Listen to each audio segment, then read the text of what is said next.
petang Sobat Media. Selamat berjumpa kembali dengan kami, rubrik kabar buku dari Tangan Terbuka Media, Bangun Jiwa via Media. Kita akan kembali menggali bersama kekayaan hikmat rohani dari kitab Amsal, seperti yang diulas dalam buku terbitan Tangan Terbuka Media, Jujur Melangkah. Nah, kali ini kita akan bertemu dengan penulisnya kembali, Pendeta Yoel Indrasmoro. Selamat petang, Pendeta Yoel. Selamat petang, Ya. Mas Kris. Selamat tahun baru. Selamat tahun baru. Ya, selamat tahun baru juga buat Sobat Media. Nah, Sobat Media, kali ini kita akan membahas tema cara memperoleh harta. Mungkin cukup menarik ya temanya. Kalau di buku Jujur Melangkah, diambil dari halaman 60 dan diinspirasi dari Amsal 10 ayat 2. Saya akan mencoba membacakannya. Demikian bunyi firman Tuhan, harta benda yang diperoleh dengan kefasikan tidak berguna, tetapi kebenaran menyelamatkan orang dari maut. Dalam Alkitab versi bahasa Indonesia masa kini, BEMK, ayat tersebut berbunyi demikian, kekayaan yang didapat dengan curang tidak memberi keuntungan, sebaliknya kejujuran akan menyelamatkan. Nah, ini cukup menarik terkait Amsal ini, Pendeta Yoel. Iya. Ya, mungkin pertanyaannya sebenarnya sederhana. Ya. Apakah salah menjadi orang kaya? Bukankah anak-anak muda zaman sekarang ini kalau boleh jujur, mereka seringkali menyatakan falsafah kecil bahagia, muda foya-foya, tua kaya raya, syukur kalau mati masuk surga. Di sisi lain memang kalau kita melihat Alkitab, Tuhan Yesus sendiri menyatakan betapa susahnya orang kaya masuk ke dalam kerajaan surga. Lebih mudah unta masuk ke dalam lubang jarum. Ya. Bagaimana pandangan Pak Yoel tentang hal ini ya? Iya, terima kasih. Ya. Saya rasa pandangan Ya. bahwa kita tidak boleh menjadi kaya itu boleh dikatakan salah ya. Ya. Karena Tuhan tidak pernah melarang orang menjadi kaya.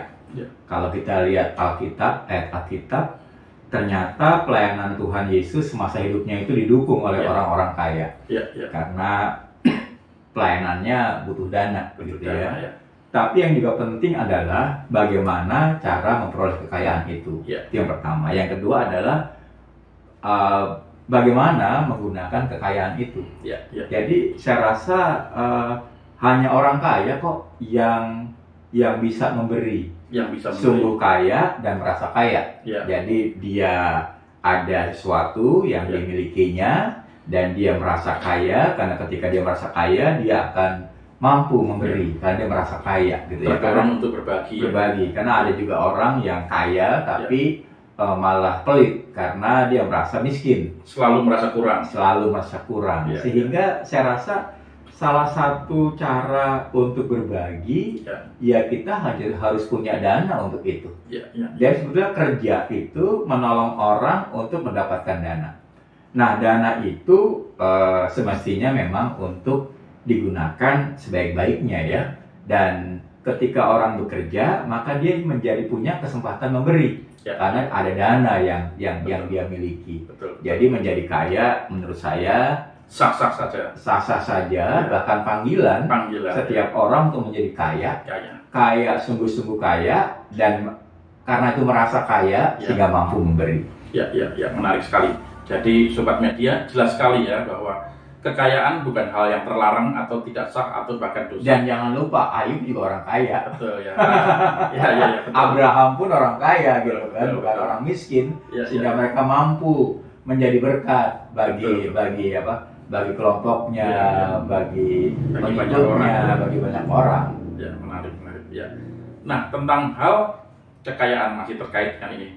Kalau tadi bagaimana menggunakannya, bagaimana menggerakkan orang untuk berbagi, kekayaan sah. Tapi kalau ditilik dari Amsal ini adalah yang utama adalah bagaimana juga cara memperolehnya. Iya, betul. Yaitu bahwa memperoleh harus dengan cara yang halal, harus dengan cara, kalau di Amsal ini dijelaskan dengan cara yang jujur. Iya. Nah, tapi menjadi masalah adalah bagaimana seandainya anak-anak Tuhan yang jujur, yang lurus itu hanyalah minoritas di lingkungannya ya. Nah, atau jika yang jujur malah sering dikatakan, ah kamu sok jujur, sok bersih, sok lurus, Ya. Seperti ujar-ujar pujangga zaman dulu kan, amenangi zaman edan yang ora keduman. Ya. Nah, bagaimana pandangan Pak Yoel tentang ini? Secara umum, menurut saya ya, secara umum orang lebih suka ke orang jujur, Ya. ketimbang orang yang tidak jujur. Bahkan di lingkungan Yang sangat yang sangat istilahnya profan sekali, Ya, ya. lingkungan yang sangat sekuler sekali. Ya. Ternyata kejujuran dijunjung tinggi. Ya, ya. Tidak ada orang yang senang melihat orang kaya dengan cara yang salah. Ya. Cobalah kita lihat ketika ada seorang koruptor ditangkap, Ya. kan dia dihujat oleh semua orang. Ya, ya. Ya kan nggak ada ketika orang koruptor ditangkap dia masih dipuji orang gitu ya. Tidak ada. Artinya secara umum orang itu masih menghargai orang jujur. Ya. Meskipun sedikit, tetapi percayalah bahwa secara umum Indonesia juga butuh orang-orang yang jujur kan. Nggak ada orang yang suka dicurangi. Ya.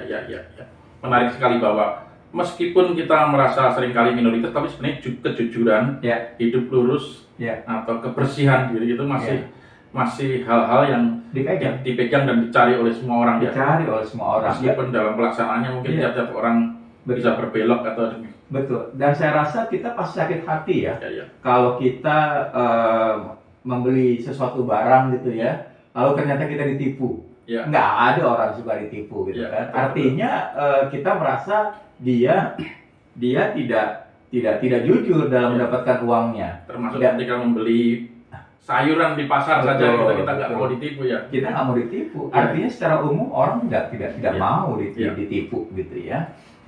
Iya. Nah, lain hal kembali ke yang tadi yang mulak Pendeta Yoel. Nah, seorang bijak menyatakan alangkah lebih baik memberi daripada menerima.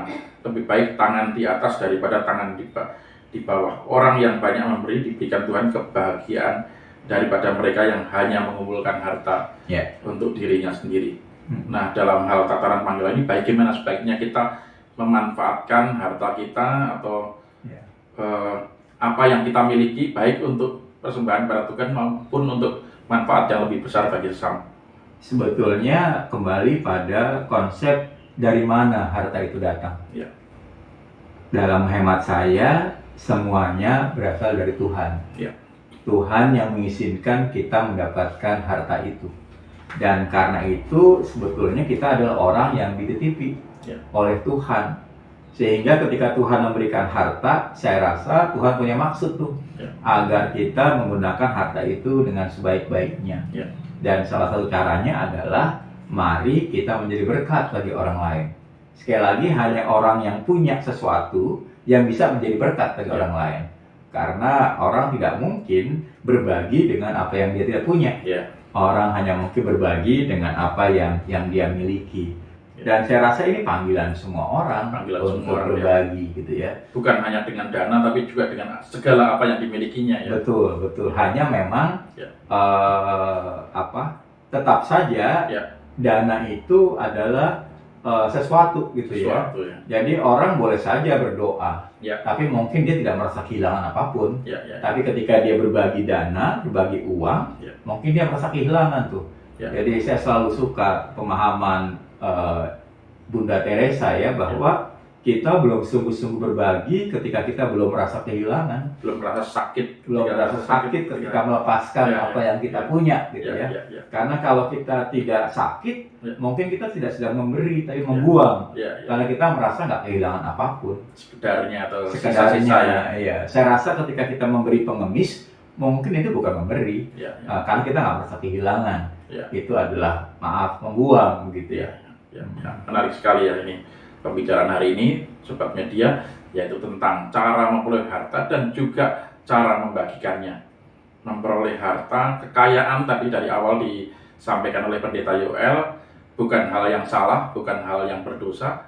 Bahkan setiap orang didorong untuk menjadi kaya sehingga mampu memiliki kesadaran dan kemampuan untuk berbagi dan memberi.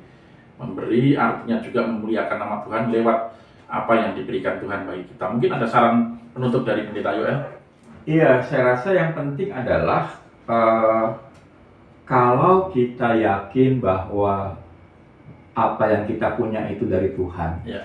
maka semestinya kita mendapatkannya dengan cara Tuhan. Dengan cara Tuhan. Karena mendapatkannya dengan cara sendiri mungkin akan membuat kita menjadi khawatir, takut, apalagi mendapatkan dengan cara curang hanya akan membuat kita jatuh dalam bahaya ketakutan, kekhawatiran. Kalau ada orang tahu bagaimana cara mendapatkan dana ini, padahal ya sekali lagi pertanyaannya adalah berkait dengan harta, siapa Tuhan menjadi penting tuh. Siapakah Allah itu bagi kita menjadi penting.